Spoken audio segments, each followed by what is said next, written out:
sometimes I'm confusing what is made by pure consciousness and what is just like thoughts that is created by on behalf of the separate self.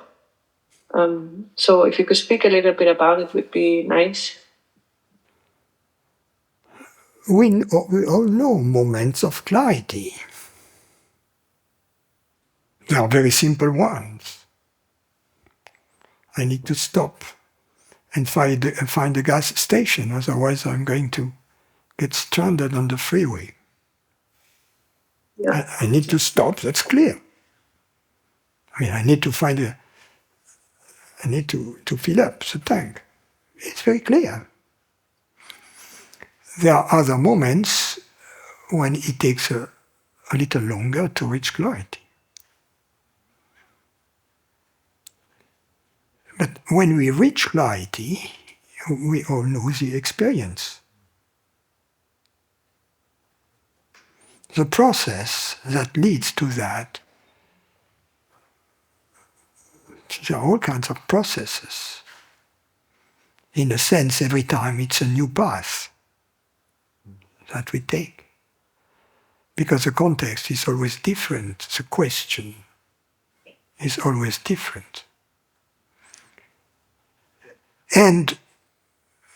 But the answer comes always from the same place.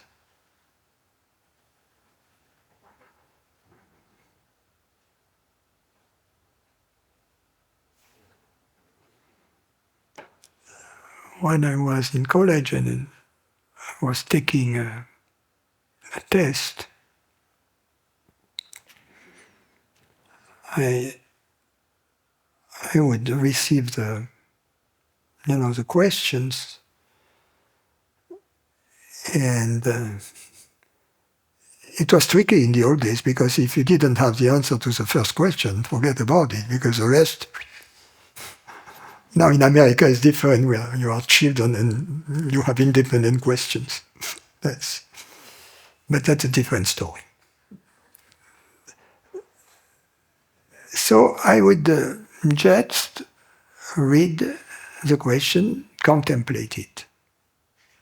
And then I would do what I wouldn't recommend anybody to do, which is to light up a cigarette.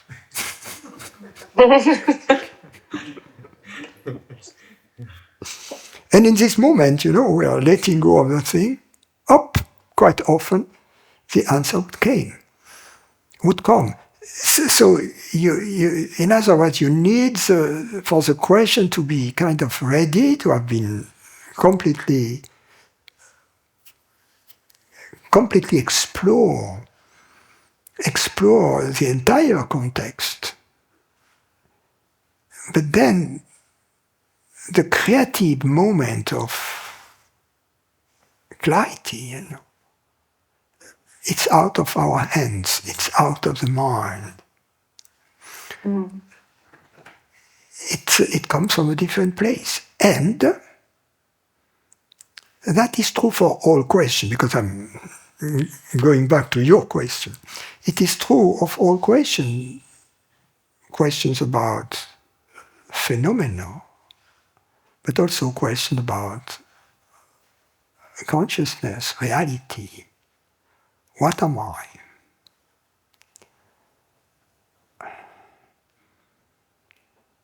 The difference is that the answer to a question about phenomena can be formulated.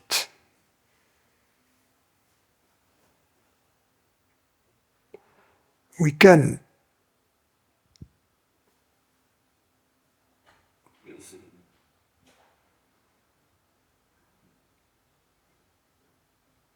comprehend it, if you will, somehow with words or with symbols or with...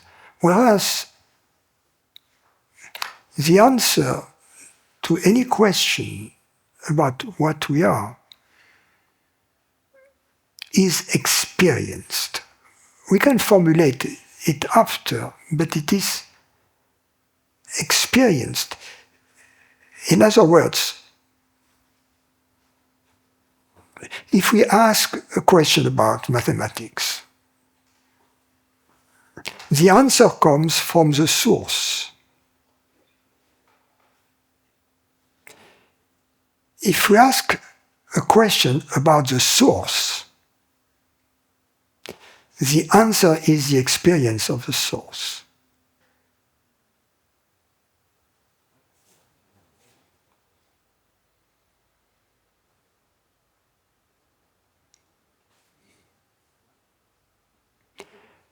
And the experience of the source kind of formulates itself if needed. Can you say that again? This experience of the source formulates itself if needed. Okay. But when it does formulate itself, there is an element of perfection. Okay. That is like the signature, the invisible signature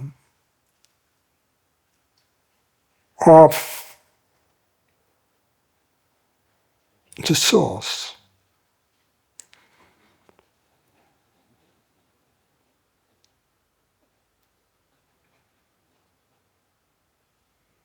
But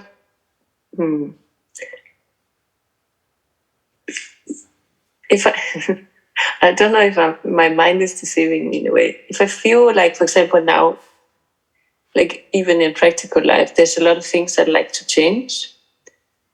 Is that coming? I'm not sure always where it's coming from, because it feels like it's something that comes from a natural place of change. But at the same time, I'm always a little bit hesitant that it's something that comes from basically an evolvement and something that is basically from the truth, or if it's something that's created by the mind, something that is fixated on an outcome. And I'm not sure if I'm making myself very clear, but I think I'm trying to understand where can I rely on the answers, and how to ask and how to receive, to know it's from a true place.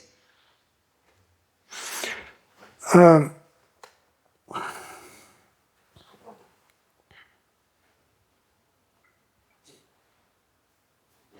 first thing I would say is we don't need to seek clarity forever. There is no such a thing as clarity about the future. But we can seek clarity about what to do now, or what to think now, you see, regardless.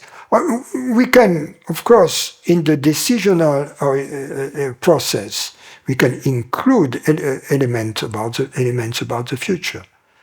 But the question is always about what do I do now, not what do I do later, right?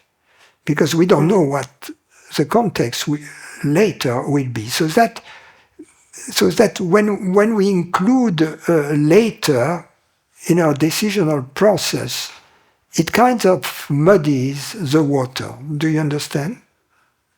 Yeah. Because the practical question is always, what do I do now? Yeah. Which may include the future again, but I don't have to answer the question, what am I going to do next? Because I don't know what next is going to be. I think that's a little bit difficult to understand, or to... We don't need to strategize because we are not in the military. You see, we don't need to have contingency plans for every possible option in the future. But let's say because the universe is going to take care of this. We just need to do the right thing in the moment.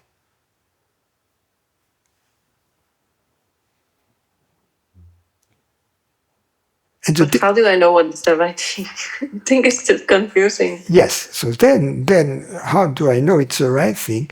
If you understand what I'm saying, the right thing is going to be what is impersonal. If only you are involved,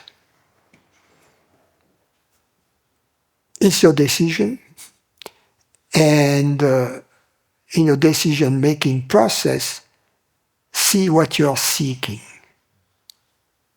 If you're destroying your body, destroying your house, destroying whatever, for the sake of pleasure,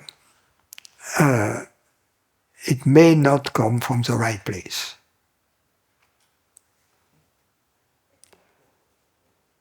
If other parties are involved in the decision-making process, then you have to seek an answer which takes into account that it is the same consciousness in all parties involved, including you as an apparent separate body mind.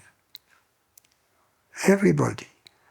So you seek fairness, you seek love, you seek justice or intelligence.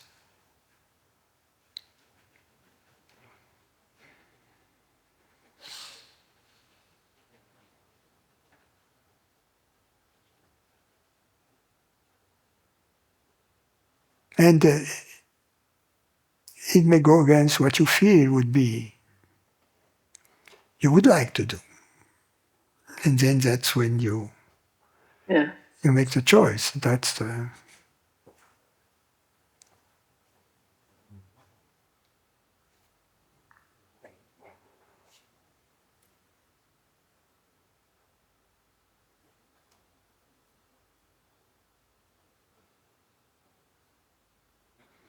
And because the decisions have to be made in the moment, the next moment the context may have evolved, may be different, and a new decision may be required.